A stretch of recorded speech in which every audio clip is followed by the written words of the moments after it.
scared of dying. I'm scared of losing my brothers. We don't need no more deaths in our family. It was Bobby DeBarge who, according to Barry Gordy, the founder of Motown Records, was the most talented performer that the record label had ever signed.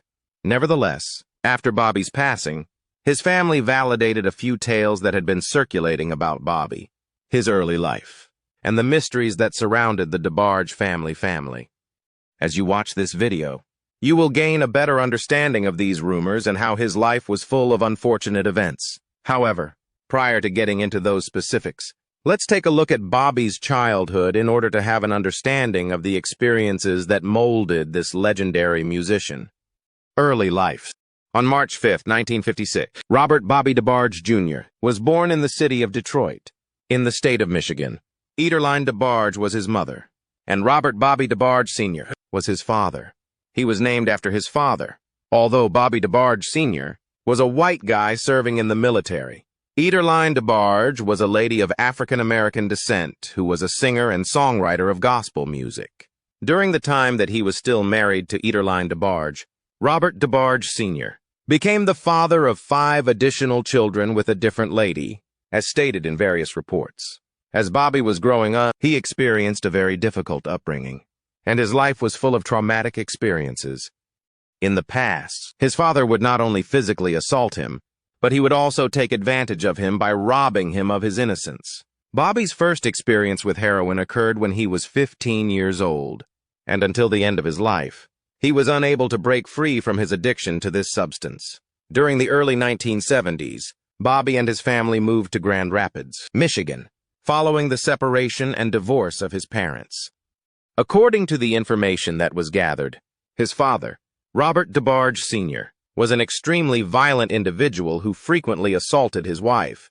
Bobby was a phenomenally skilled musician who could play a wide variety of instruments, and his vocals were exceptional. As a consequence of this, Bobby DeBarge, along with his younger brother Tommy, started participating and performing in local bands. Career. The year 1975 saw the beginning of Bobby's collaboration with Gregory Williams, a former classmate of his who also resided in Grand Rapids. They were a bunch of musicians who used to get together and create music together. This band eventually participated in an audition for White Heat. During that time period, Barry White, a well-known musician, put together a group called White Heat to serve as his backing band.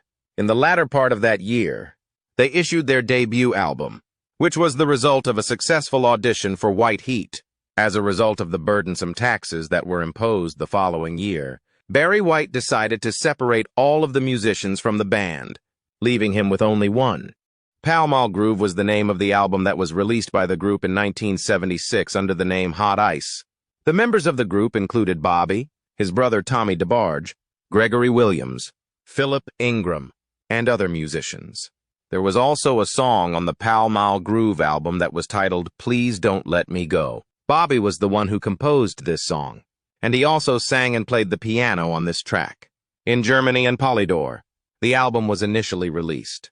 Subsequently, it was released under the name Smash in the United States of America and Canada, specifically on Source Records and MCA Records. In 2005, Burnsman Records Worldwide reissued the album that was originally released by Pall Mall Groove. During the same year, 1976, Bobby made the decision to go back to Grand Rapids, Michigan. He was under the impression that his musical career had not yet reached the pinnacle that he had hoped for, and as a result, he made the decision to engage in more substance abuse. Gregory Williams remained in Akron after the dissolution of White Heat and began looking for other artists to collaborate with. In the process of attempting to establish a new musical band, he was attempting to recruit a number of musicians. Some of them included Philip Ingram, Tommy DeBarge, and MC Clark. Gregory Williams wanted his new group to be signed to Motown Records, so he made a demo track with them and took it to the record label. At the time, Motown Records considered signing the group. At that time, Motown Records was widely considered to be among the most influential record labels in the world. Swap was the name given to this new band, since all of the members were able to swap instruments and play them quite well. Not a single member of the band had any difficulty playing 2 or more instruments at the same time. Gregory Williams extended an invitation to Bobby to become a member of Switch and also requested that he refrain from using the narcotics that he was utilizing at the time. Bobby accepted Gregory's requirements and joined Switch because he anticipated that it would provide him with the opportunity to become famous. Bobby DeBarge and Tommy DeBarge, Bobby's younger brother, were both members of the group when it was signed to Motown Records. Switch released their first album under the Motown Records label in 1978, which was only a year after the band had secured a recording contract with the label. This album featured a single titled There'll Never Be, which was written by Bobby and produced by Jermaine Jackson. Bobby was also the songwriter for this track. In point of fact, Jermaine Jackson was the one responsible for producing the project as a whole. Gold certification was awarded to the record as a result of the song that Bobby had written. In addition, this CD had a wonderful ballad that was titled I Want to Be Closer. Bobby and Philip Ingram were the lead vocals for this ballad throughout its whole. A second album, titled Switch 2, was released by the band the following year. Jermaine Jackson was again responsible for producing this musical work. Moreover, the Switch 2 album was successful in reaching gold status. In addition to becoming a hit song, I Call Your Name, which was also written by Bobby, was included on this album. Eventually, Switch would become a recording and performing attraction in the music industry. Bobby's multi-octave vocal range, which made him one of the band's core attractions, was one of the primary reasons for this group's popularity. The other leading reason for this group's success was its excellent musicianship. Their third studio album, which was released in 1980 and was titled This Is My Dream, was issued by the band. It was not Jermaine Jackson who was responsible for producing their album this time. Rather, it was Bobby DeBarge, Jody Sims, and Gregory Williams, all of whom were founding members of the band, who worked together to collaborate on the album. As was the case with the other two albums, Switch and Switch 2, this album also achieved the designation of gold. One of the most successful songs from the album was titled Love Over and Over Again, and it was included on the album alongside other songs. In that particular moment, Bobby experienced a relapse into the use of the substance that he had initially begun utilizing when he was 15 years old. What's more, this time it was much more terrible. He was now using cocaine. Bobby had been clean for a number of years, and he was just now beginning the process of getting clean. Nevertheless, this reversal, of course, was of such a substantial kind that it would begin to cause conflict between him and the other members of the band. The relationship between Bobby and Switch became even more passionate after the release of Switch's fifth album, Switch 5, in the year 1981. Bobby was presented with a solo deal by the Motown record label, and he ultimately made the decision to sign the contract. The agreement was finally concluded in the year 1983. Bobby was already a well-known figure in the music industry at that point in time, and his reputation was solidified. Moreover, he was the supervisor of the albums that his siblings released on DeBarge. When the DeBarge band was working on their first album, Bobby was given the responsibility of co-producing the album. He collaborated with his younger brother, L. DeBarge, to write the song Queen of My Heart, which was included on this album. In the final moments of the recording of the song, Bobby added some falsetto ad-libs to the soundtrack.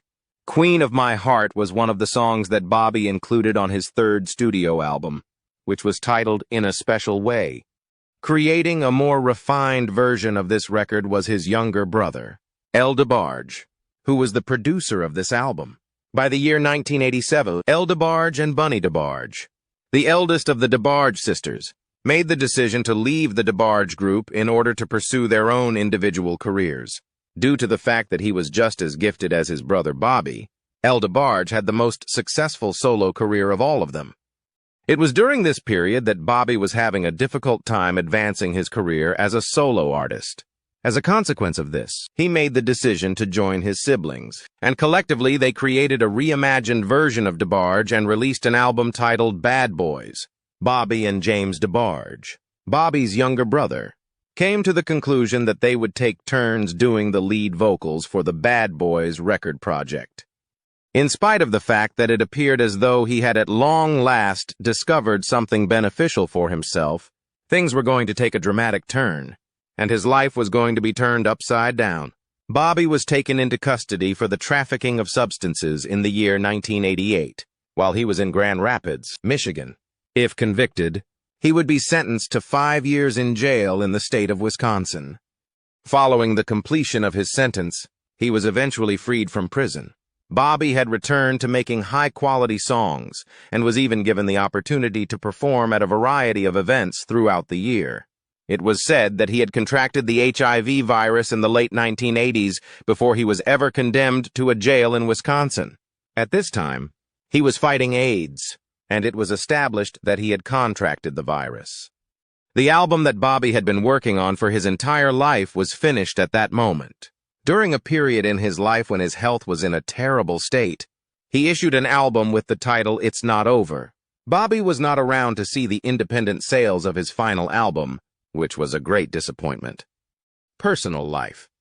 LaToya Jackson, the fifth child of the Jackson family, was the object of Bobby's attention in the past. Over the course of the Switch ballad, You and I, Bobby makes reference to a song by LaToya Jackson titled Nighttime Lover. The song You and I was written by Bobby as he attempted to provide a response to the music of LaToya Jackson.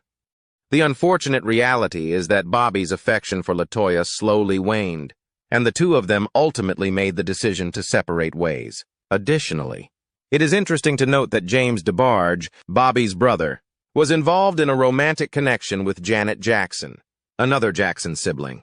They tied the knot, but their marriage was dissolved a little over a year after it was performed. Following the conclusion of his relationship with LaToya Jackson, Bobby wed Terry. The wedding between Bobby and Terry took place on December 10, 1990.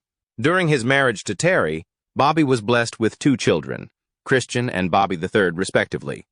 Bobby was said to be bisexual, according to the rumors that circulated widely. Some sources asserted that Bobby obtained HIV as a result of his sexual encounters with other men, while other accounts asserted that Bobby contracted HIV as a result of his intravenous use of narcotics.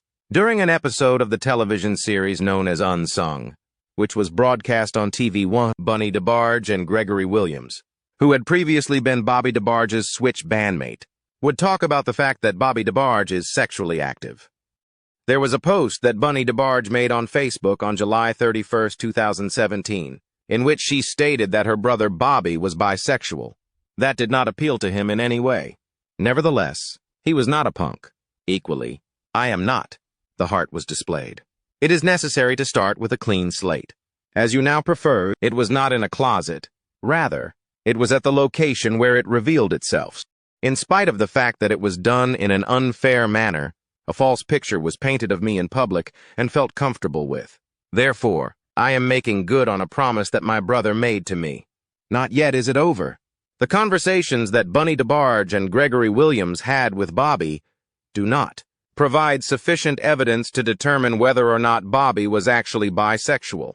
The fact that he was bisexual had never been acknowledged in public. Tragic life. Prior to becoming a member of the DeBarge family musical ensemble, Bobby had previous experiences with other bands, including Hot Ice and Switch. The original members of the DeBarge family musical ensemble were L. DeBarge, Bobby DeBarge, Randy DeBarge, and Mark DeBarge. The establishment of the group took place in 1979. Before Bobby DeBarge joined his siblings in 1987, his brother Chico DeBarge joined them in 1988. Bobby joined his siblings in 1987. Among all of the members of the DeBarge family, Bobby was the most talented and gifted young man. In addition to being a talented singer and songwriter, he was also an accomplished producer. Bobby was once referred to by Barry Gordy, the founder of Motown Records, as the most talented musician that I have ever signed. However, Gordy was one of the many individuals who recognized Bobby DeBarge's potential as a musician.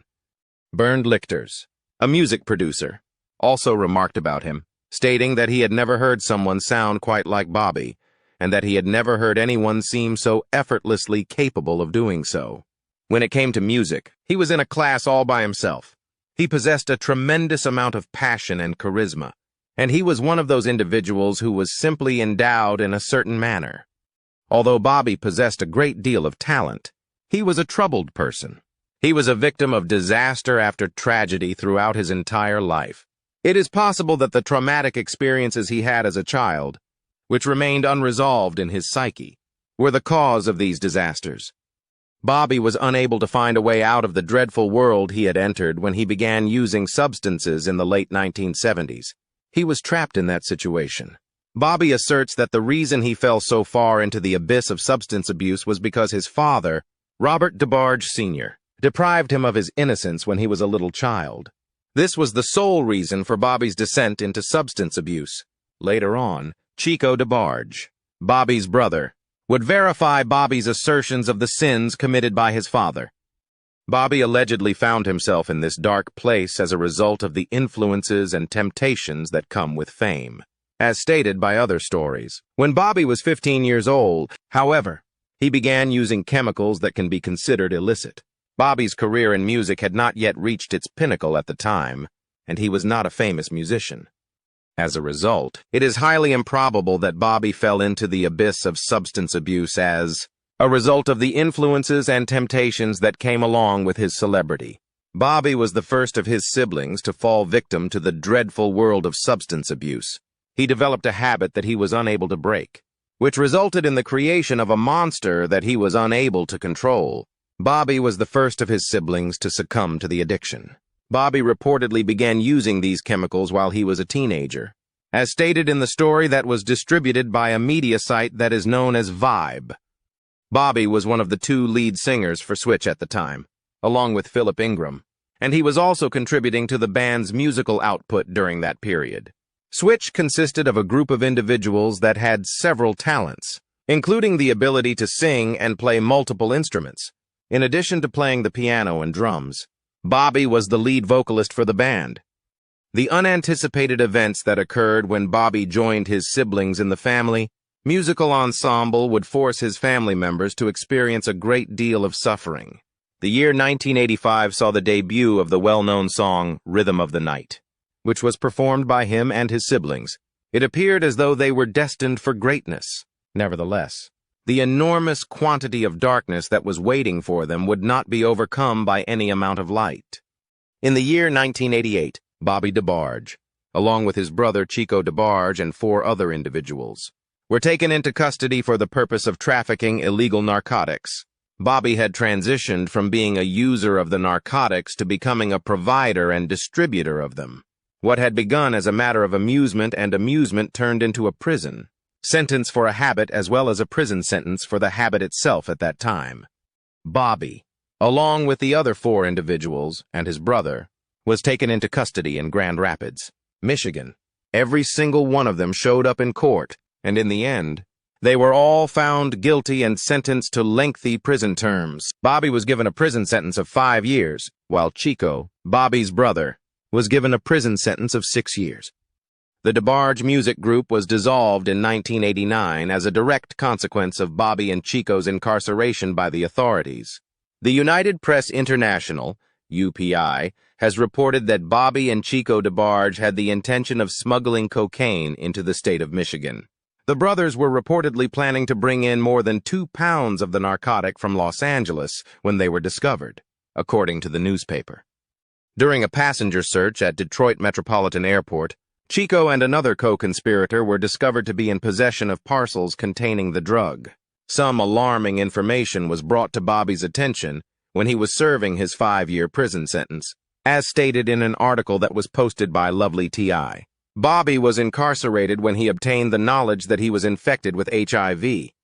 Gregory Williams, a former classmate of Bobby DeBarge's who was also a member of the musical band Switch, claims that the latter years of Bobby's life were a living hell.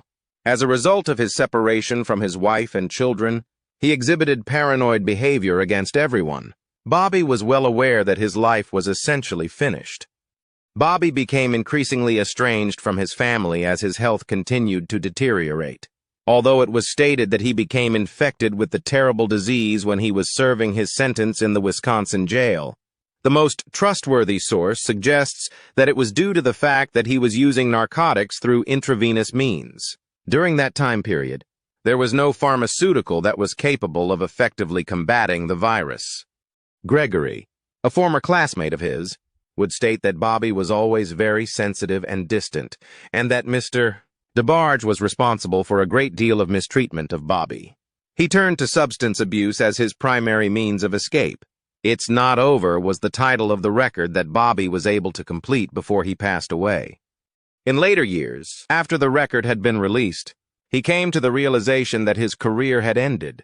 As a consequence of this, his family decided that it would be prudent to check him into a hospice in Grand Rapids. The death of Robert DeBarge Jr., occurred on August 16, 1995, when he was 39 years old. His passing was brought on by difficulties in his health that were related to AIDS. Shortly after the publication of his final record, Bobby passed away barely 2 weeks later.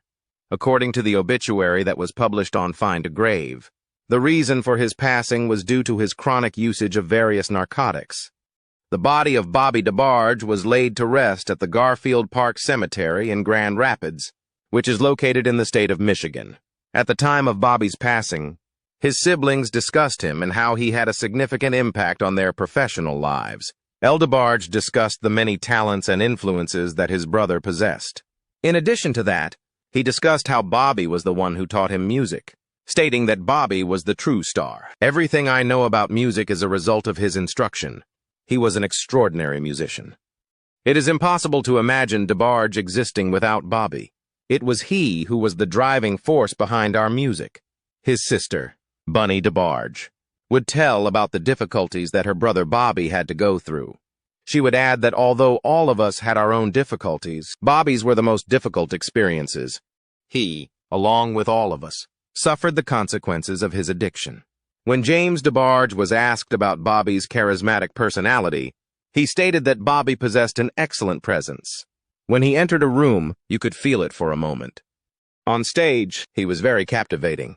While growing up, Bobby DeBarge III, who is the son of Bobby DeBarge Jr., aspired to follow in his father's footsteps and become a musician. Together with his cousins, Christina DeBarge, who is the daughter of James DeBarge, Andrew DeBarge, who is the son of Tommy DeBarge, and Eldra DeBarge Jr., who is the son of El DeBarge, they constitute the next generation of the DeBarge musical family. The rumors. After Bobby DeBarge passed away, his family confirmed some disturbing claims that had been circulating about him and his family. These rumors would leave the entire globe in a state of sadness. The fact that Bobby DeBarge was not the only member of his family to enter. The world of substance abuse is something that should be taken into consideration. Only Bobby was the first member of his family to partake in the use of illegal narcotics. Nevertheless, his siblings would eventually follow in his footsteps. Every member of the DeBarge family, beginning with Chico DeBarge, Bunny DeBarge, Tommy, and James DeBarge, went through the same issue of substance abuse from beginning to end. As a matter of fact, it appeared as though the family was afflicted with a curse and was tormented by substance abuse. During her speech, their mother, Ederline DeBarge, discussed her son, El DeBarge, and described how her son's substance abuse rendered him unable to move. Ederline DeBarge would give an interview to the Atlanta Daily World, during which she would suggest that he just was unable to cope with the numerous individuals working in the music industry. He was unable to keep up with their fakery and the people who were taking advantage of him. All of his publishing rights were acquired by Motown, and the label continued to profit from the songs he had published. During his speech, Chico DeBarge discussed how their father had ruined the innocence of Bobby and his other siblings. He stated that Bobby was genuinely experiencing a great deal of suffering and that he was quite resentful about it. While Chico was talking about Bobby, Chico mentioned that Bobby had to go through a lot of suffering. Within Bobby's music, the agony was audible to the listener. The questions that were directed toward their father, Robert DeBarge Sr., concerned his former spouse and the allegations that he had imposed himself on his children. The first thing that Robert DeBarge Sr. did was respond to the story that his ex-wife brought up, saying that she has the right to her viewpoint. "For the most part, I don't believe that I was, because she is the mother of my children. I try to avoid saying too much negative things about her. Concerning the youngsters, there are a great deal of things that have been done. There are some things that they should certainly not be aware of." It was quite evident that Robert DeBarge Sr. was a terrible parent to his children and a dysfunctional spouse to his wife. In response to the charges that he had taken away the innocence of his children, Robert DeBarge Sr. asserted that he was surprised by the allegations while simultaneously denying the allegations that were made against him. During the time that Robert DeBarge Sr. was expressing his thoughts, he was in a critical condition, and he was breathing through the use of an oxygen tank. His voice was as dry as sandpaper. On the other hand, another DeBarge would also make claims against their father that were virtually identical. In the same way that Bobby DeBarge asserted that his father deprived him of his innocence, Bunny DeBarge, Bobby's sister, would likewise assert the same thing about her father, claiming that her father exploited her. It was also corroborated by Bobby DeBarge's brother, James DeBarge, that his father took advantage of Bobby. However, Bobby would direct all of his resentment toward James, his younger brother, by constantly physically assaulting him and taking advantage of him. While James DeBarge was having a conversation with Dr. Drew for an episode of Life Changers, he acknowledged that his brother had previously attempted to force himself on him. Bobby DeBarge and his brother Tommy DeBarge quit Switch in order to continue their musical careers alongside their brothers and to provide assistance to them. In the wake of Tommy DeBarge's passing on October 21, 2021, his brother, L. DeBarge, shared his thoughts on Bobby and his departed brother. In addition to that, he discussed the ways in which Bobby and Tommy DeBarge assisted them in their musical career. After a protracted period of illness, my loving brother Tommy was eventually able to make his transfer. Tommy possessed a heart that was filled with love and gentleness. He was a cherished son, husband, father, grandfather, and brother who was among the greatest that anybody could ever want to have. We'll ensure that his legacy will continue to live on in the hearts of all those who knew and loved him so deeply. My brothers Bobby and Tommy DeBarge are both together now, safe and sound in the arms of our Lord Jesus Christ. Despite the fact that our hearts are still heavy, it will take some time for us to come to terms with the fact that he is no longer with us, and we shall miss him so much. Bobby DeBarge was a legendary singer, but the choices he made in his life and the trauma he experienced as a youngster ultimately led to his collapse and, finally, his death. Sadly, even seemingly insignificant choices can have a significant influence on the lives of another person. When Bobby was 15 years old, he only needed to take one shot to achieve one of his goals. By the time he realized what was happening, he had already dove headfirst into a pool of substance use. The initial shot of substance usage led to another shot, and so on. As a result of his inability to find a way out of this situation, Bobby DeBarge ended up drowning in the pool of substance abuse. His memorable voice, his ability to play a wide variety of instruments, as well as his charisma and charm, won him the affection of many people. When Bobby was singing, it was as if he were holding onto a magical wand because his voice was so entrancing. Bobby was a musical prodigy, and whenever he sang, it was as if he was holding onto a magical staff. It was a difficult time for his family because they had lost a brother, a father, and a son, all of whom were represented by Bobby. On the other side, the sorrow of losing a legendary singer was felt all over the world. This tragedy occurred in the name of substance abuse, which was a scourge that the DeBarge family had to endure. The issue of substance abuse is not limited by geographical limits. It has been a catastrophe on a global scale that has affected both the wealthy and the renowned, as well as the less fortunate. Avoiding the use of these substances is the only method to protect oneself from the dangers posed by this issue. Bobby's music would endure for a very long time, and his tale would be passed down to subsequent generations, despite the fact that his life was quite brief.